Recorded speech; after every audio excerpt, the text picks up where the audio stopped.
What do you get when you combine some of the best pitmasters in the Carolinas with great charities and great music, then drop it right in the middle of uptown Charlotte? Well, let's just say you get a barbecue blast that brought 1,800 people to the Queen City over 2 nights, then tickled their taste buds with some smoked meat delights that you won't ever find in one place together. It's the Carolina Barbecue Festival, and in this episode of the Low and Slow Barbecue Show, we're talking about Charlotte's biggest event, April 5th and 6th. Sorry, basketball fans, forget the Final Four. We're talking barbecue. We've also got some big barbecue news to share, and I'll give you the lowdown on some upcoming things you don't want to miss. Let's get cooking. I'm Chigger Willard, and first I want to thank you for joining me on this barbecue journey. Last month we had record downloads. That's record downloads in March. Our weekly series coming out every Thursday, spotlighting the pit masters of the Carolina Barbecue Festival went fantastic. Thanks so much for listening. And because of your great response, we're going to keep going out every week on Thursday. So tune in right around lunchtime every week for some new content from the Low and Slow Barbecue Show. You can also get new content at lowslowbbqshow.com. That's our website. You also get all the old content, but the new stuff will be coming there too. That old content includes pitmasters from the Carolina Barbecue Festival. All the guys and girls were there. We've also got blogs with recipes and backstories, barbecue news, and plenty more. It's all at lowslowbbqshow.com. Now let's talk about that Carolina Barbecue Festival. Again, April 5th and 6th in uptown Charlotte. For the first time, it was part of Charlotte Shout, the big arts and entertainment festival. It goes on through April 14th this year, so you still got a little bit of time to check it out. But in this particular episode, it was the first time our Carolina Barbecue Festival expanded out into 2 nights. First, it was Friday night. That's when the charity pit masters were serving the barbecue brats from all across the Carolinas. That means Operation Barbecue Relief, Hungry Heroes. They were there serving. And on the menu, it was beef slaughter, smoked chicken sandwiches, pork ribs, man. And I tell you, it was good. Super good. We even had celebrity barbecue pitmaster Erica Roby, as AKA Blue Smoke Blair. She was there delivering the crawfish boil with a lot of help from some of her friends. All you had to do, twist them, peel them, pinch them, and suck them. And no, it's not for everybody, but it certainly was for me. It kind of made your hands messy, but they had plenty of napkins on Friday night. A great experience. And of course, the night ended with country music from Fillmore, the rising country music star who's recently got signed with Pitbull and his label. So Fillmore was there performing. And I tell you what, the wind and the darkness made things a little bit cold on Friday night, but still plenty of people hung around and they were rewarded when they did. For me, the best part was hanging out with all the 15 plus pit masters that are going to be serving it up on Saturday. It was really great just to kind of be around all those guys and gals and talk a little bit about their business and be around them while they were really relaxed and enjoying the environment, hanging out with those guys in their element. And then for all the people that kind of hung around and snuck around like I do, I like to snoop things out sometimes. You got a special treat. Sweet Lou, the founder and operator of Sweet Lou's Barbecue, and of course the founder of the Carolina Barbecue Festival, he and Elliot Moss of Moss and More Barbecue, if you found them behind the porta-johns and behind all those big containers, as the sun went down, they were back there building cinder block barbecue pits and getting the fire started for smoking 6 whole hogs. Really cool to see those guys at work. Enjoyed that quite a bit. Got some art. You can check it out over on the Low and Slow Barbecue Show Instagram page. So really fun stuff on Friday night. Now let's talk about Saturday. That brought the big show to Charlotte's Uptown, and it all happened in Victoria Yards, a really cool venue with some containers, shipping containers, building walls, and it was pretty tight there for Friday night. But then Saturday came and they expanded out the footprint quite a bit, really had plenty of room for all 15 of those pit masters to get started setting everything up. And they got there early. Boy, I could tell you could smell the smoke coming from blocks away as they were getting their fire started and getting things going. And really, it's cool to be around those guys, but really one of the best parts of it was a super diverse menu selections. You think you've got 15 barbecue pit masters from the Carolinas. Maybe you expect that they're going to just all serve the same thing. Well, I tell you, it was anything but that. We had outside the box stuff. We had traditional stuff. We had a few other things that were special surprises. I'm going to take just a couple of minutes and run down the menu and share some of my favorite bites of the night. First of all, you start out with those whole hog creations I mentioned from Elliot Moss and Joel Easton. Elliot kind of had a buffalo barbecue thing if you wanted some sauce and some blue cheese or ranch dressing on your whole hog pickings. It was really cool, and it's nice to go through the line and see Elliot kind of pick out the best pieces of the hog to put into your barbecue tray. Meanwhile, Joel Easton, he delivered up some tostadas that were really super good with a slaw on there. One of the best bites in terms of traditional barbecue favorites. Now, let me talk about the outside the box barbecue. That starts at the top of the list with Black Powder Smokehouse. He had smoked pork belly ramen. That's our friend Big Brisket. He delivered right there with some quail eggs in there and a great soup, and it had super spice with some of that chili sauce in there. Man, it was a wonderful thing. Holy City Hogs, he was delivering, of course, that's Tank Jackson delivering the domestic shrimp with Holy City Hog chorizo, all kind of drizzled over top of some pineapple. They were grilling up right there on the scene. Fork Grove Barbecue, another favorite bite on the outside the box barbecue. As we're Dylan Cook, he was bringing us pork belly burn-ins with cowboy caviar. Gosh, I must have eaten 5 of those trays. I kept going back looking for the sausage, but I guess I got to get to Anderson, South Carolina and Fork Grove Barbecue to get some of that sausage from Dylan and his gang. Lawrence Barbecue probably had one of the larger lines there at the festival. None were really too long. You didn't have to wait long to get these barbecue bites, but the most popular places, you did have to stand and wait a little bit. But when you did, you definitely got your money's worth for that wait. Lawrence Barbecue had the burrito tacos with the dipping sauce. And my little boy's a taco fan, and I tell you what, that was his favorite barbecue bite of the night. I enjoyed those as well. Also, outside the box, Shepherd Barbecue and our man Brandon Shepherd, he had whole smoked lamb with an Indian slaw kind of served up on a potato roll. Man, that was some fantastic stuff. I don't know if I could pick a favorite, but I tell you what, that smoked pork belly ramen noodle was certainly one of them, and the burn ends and the burrito tacos and the lamb. Oh gosh, I can't pick a favorite there. Let's talk a little bit about the traditional barbecue that they had there. Brian Furman came to town from Atlanta, Georgia. He told me he flew in late at night on a Thursday night from Panama City Beach, got there Friday, then showed up on Saturday, was smoking some ribs over in the corner of the parking lot. Man, they were good, a nice flavor in the middle, crispy outside like they'd just been seared over the grill. Really nice job from him. Matthew Register, another one of the guys we've had on the Low and Slow Barbecue Show a couple of times. I tell you, Matthew, smoked cheeseburger, super good, but man, it was so much. He said they probably smoked 1,000 of those things during the course of the day. A fantastic, really fantastic bite, but I couldn't eat more than one of those. They were so good and so filling. John G's, of course, you go to Peachland to visit John G and you expect to wait in line. Nothing different at the barbecue festival. Had to wait if you wanted to get his beef ribs. That was probably the longest line at the festival, but definitely that line was worth the wait. The ribs were great. He served them up on a roll, super mouth-watering, and they just melted in your mouth again. Now, another one of our guys was Edgemar Simoes. He had a little bit different, but also traditional. He was serving up the marinated top sirloin on skewers and finished it off with the chimichurri sauce that had a super flavor on it. You probably remember if you listened to our earlier podcast with Ed, he's at Resident Culture Brewing Company, and they've kind of gone on a little different path when getting this barbecue going at their South End location. Edmar said that things are really going well there for him and the barbecue operation at South End Resident Culture Brewing Company. And in fact, he was so moved by it, he saw a few tears in that eye during the course of our visit. And it may have been the smoke that he was grilling on a really cool grill there. In fact, it was the smoke.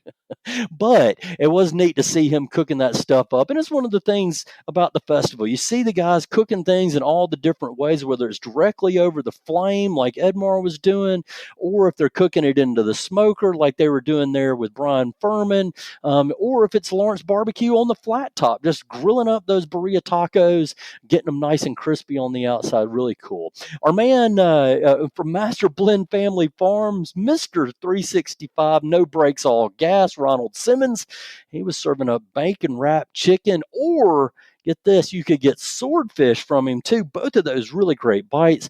And he had some sweet potato salad on the side of it. County Smoke, our friend Ken Hess was there. We talked to him last year during the festival. Really great interview with him on the Low and Slow Barbecue Show.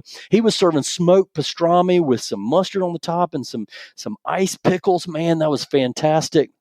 Really enjoyed talking with Ken and really enjoyed his pastrami. Check out our Instagram page for the reel with him. He explains how he makes that pastrami and the process that goes behind it. He also gives us some of the details about the new adventures that they've got going on in Lynchburg, Virginia at their County Sunrise facility that's serving breakfast and lunch and really getting some accolades for their French fry dishes there. Yeah, hard to believe. French fries on the barbecue menu with smoked pastrami. Already been picked one of Virginia's favorite dishes. Sweet Lou was serving up signature smoked sausage, and he was there on the scene cooking all day. Had a really cool Weber Smoky Mountain, just like I've got here at the house, only maybe a little bit bigger and definitely a lot newer. But he was grilling up the smoked sausage on that thing all day. City Limits Barbecue, Robbie Robinson, he had pork belly hash over Carolina Gold Rice and crispy bites of chicharrones. He says that's one of the popular things in his business there at West Columbia. In fact, it's so popular, it's hard to keep it in stock. Once he's got an order of it, they go by quickly. And hang on for all you fans of City Limits Barbecue. Got some big news from Robbie that we talked about. We'll talk about here in just a couple of minutes. But again, when you look at the traditional barbecue favorites, I don't want to pick a favorite because they were all really, really good, man. But I tell you what, the smoked pastrami, I probably had 4 or 5 different servings of that. Always one of my favorites. All the stuff's really good. Smoked pastrami was probably my favorite there from our friends at County Smoke and Ken Hess. Really does a nice job there. So again, you can meet all the pit masters at lowslowbbqshow.com. We've got interviews with all of them. If we don't have a couple of them yet, we'll have them on the podcast here real soon. Got them on the schedule for recording. Stay tuned to get the details from them. And we got more blogs coming as well. I mentioned the Instagram page. You can see us at Low and Slow Barbecue Show, all one word. That's where you'll find more coverage, including some man on the street interview reels, quick chats with a lot of the pit masters participating in the show, like Ken Hess and Ronald Simmons and Keith Henning. And man, don't miss Jake Wood. You'll see his live action wrestling guys there at his booth. A lot of fun stuff there at Instagram. You'll see what the guys look like. You'll find out what they serve and how they operate in their smoked meat environment. Just check out the reels. We're adding new ones every day. Now, let's talk about the Carolina Barbecue Festival success for the weekend. Over 2 days, more than 1,800 people showed up at Victoria Yards. Talked to Sweet Lou. He said the events raised over $40,000 for charities during the whole life of the festival. That's all 3 years. So a nice chunk of change raised for folks like Operation Barbecue Relief, Hungry Heroes, and Folds of Honor. Those were the 3 charities for this year, and the proceeds from the event will go towards those guys this year. Most importantly, the event was a really cool spotlight on those barbecue pit masters. Like I said, it's really cool to hang out with them, see them in their element. You know, it's not so crowded that you can't take a couple of minutes and talk with each of the guys and find out really a little bit about who they are. And then, of course, the Friday night event, the new addition to the festival, great way to know those people as people. And, you know, they're really great human beings, giving of their time, effort, and energy to support these charitable causes and really kind of make a connection with the barbecue audience out there. So cool event. Enjoyed meeting with those folks. And now let me just talk about some big news from the barbecue festival this year. Thanks to everybody's support of the festival, it's now going to become a year-round brand. I talked to the folks at Let's Meet Charlotte. They said, look for us year-round. We're going to be updating the website. There's going to be additional pop-up and events throughout the course of the year. Stay tuned to the Low and Slow Barbecue Show. We'll have the details as they develop there. But I can tell you the date has been set for next year, April 5th, 2025. stay tuned. We'll have the details. You can also find out all the information at carolinabbqfest.org. That's the homepage for the Carolina Barbecue Fest. Stay tuned there. Speaking of the festival and Let's Meet Charlotte, want to really give them some big thank you, heavy props for those guys. Let's Meet Charlotte, Lewis Donald and Sweet Lou's. Of course, you can't forget the sponsors. Some of those folks included Cisco, Duke's Mayo, Certified Angus Beef, Martin's Famous Potato Rolls and Bread, and of course Harris Teeter, Two Buck Saloon, Tito's Vodka, The Local Palate, Coca-Cola, Kingsford, Encore Bank, whole list of sponsors. They're listed all there at the CarolinaBarbecueFest.org homepage. Check them out as well. Big thanks to them and extreme gratitude to all the volunteers who helped make this year's festival a success. It doesn't happen without folks like that. So thank you to all you volunteers. It really showed everybody a really great time during the course of Friday and Saturday. And of course, this year's festival, as I mentioned, it was part of Charlotte Shout. It's really nice to add that to the Arts and Entertainment Festival in the Queen City. Again, that continues. It was a multiple week event, and it's going to continue through April 14th. Moving on to some additional barbecue news that I definitely want to share with you. I teased it just a moment ago about Robbie Robinson. It was announced just last week. He is now a finalist in the James Beard Award for Best Chef in the Southeast region. Really huge honor for that guy. And as he said it's kind of mind-blowing for him. It's hard to believe a barbecue guy is going to be identified as one of the best chefs in the Southeast region. But if you try Robbie's stuff at City Limits Barbecue, it won't be a surprise. He's turning out some really cool stuff there, really flavorful bites. Don't miss it if you get a chance to be in that part of the area. And that's West Columbia. The award ceremony is going to be coming up in June. It's going to be in Chicago. Talked with Robbie. He's going to be making the trip. He's still trying to find out what kind of fancy duds he wants to include for the adventure. I know he'll turn out in proper fashion. So good luck, Robbie. Again, visit him in West Columbia. And when you go on Sunday, be sure and get a brisket hot dog with mustard and slaw and skip the ketchup. He may try to convince you to put ketchup, but ketchup belongs in your Lexington barbecue sauce, not on a hot dog. More news I wanted to share with you. Check out our friends at the Smoke Sheet. That's a weekly barbecue newsletter. It's produced by our friends BBQ Tourist. That's Ryan Cooper, and NYC BBQ. That's Sean Ludwig. You can find it at bbqnewsletter.substack.com. They send out a newsletter every week with the latest happenings in barbecue stories from around the world and around the nation, recipes, other cool stuff, videos. They've got how-to things. So check out the Smoke Sheet. You might see this chigger's stuff in there here pretty soon too from the Low and Slow Barbecue Show. Excited to partner with them. We got a chance to meet those guys at John G's during our trip down to Peachland here several weeks ago, and we toured. They were here as part of a tour of some Carolina barbecue. They went to Bridges Barbecue in Shelby. They went to Lexington Barbecue. So definitely hit some high spots around the Carolinas. During that trip to John Jay's, also got a chance to meet some new friends, Barbecue Bros. That's Tommy Monk. He was there. So if you get a chance, check out Barbecue Bros online. They've got barbecue reviews, stories, and more. That's all at barbecuebros.co, not .com, .co. And I met Tommy again at the barbecue festival, and one of his buddies, Kenny, he's one of the bros as well. It's three friends that grew up and went to school together, and now they're creating some cool barbecue content and sharing it. And they've been doing it for quite a while. Really got a good following. So check those guys out when you get a chance. One more shout out, and that's to the Heritage Blend, Paige Hogan, Jeff Wilbur, really cool folks. Excited to meet them both at Peachland and John G's and the barbecue festival. Those guys take photography and reels of food and style all around Charlotte and the Carolinas. That's the Heritage Blend. You can see them on Instagram. A lot of cool stuff. The Heritage BLND on Instagram. That's the Heritage Blend. So check those guys out. Also want to talk about in this episode some upcoming barbecue events. We've talked so much about the Carolina Barbecue Festival. If for some reason you missed it, don't miss some of these other events. You got another chance to try some great barbecue for some really cool folks and pit masters. Top of the list is Getting Piggy With It. That's going to be May 18th and 19th. It's hosted by Jake Wood and his Lawrence Barbecue Bunch as well. Trophy Brewing in Raleigh is another one of the hosts. Last year, the event raised $100,000 for the Frankie Lemon School. If you don't know, that's a 5-star child development center for kids ages 2 to 6 for children with and without disability. So really cool thing. They raised $100,000 last year. The goal this year is $200,000. And when I look down this list of barbecue pit masters, it would not be a surprise to see them reach that goal. The VIP event's going to be Saturday at Young Hearts Distilling. Then the main event on Sunday will be at Maywood Hall. And again, top-notch pitmasters there, including John G's, Fort Grove, Longleaf Swine, Shepherd Barbecue, Sam Jones, even Zeph BBQ. That's the fella from Simi Valley, California. Logan Sandoval, you might remember him from that Netflix show Barbecue Showdown.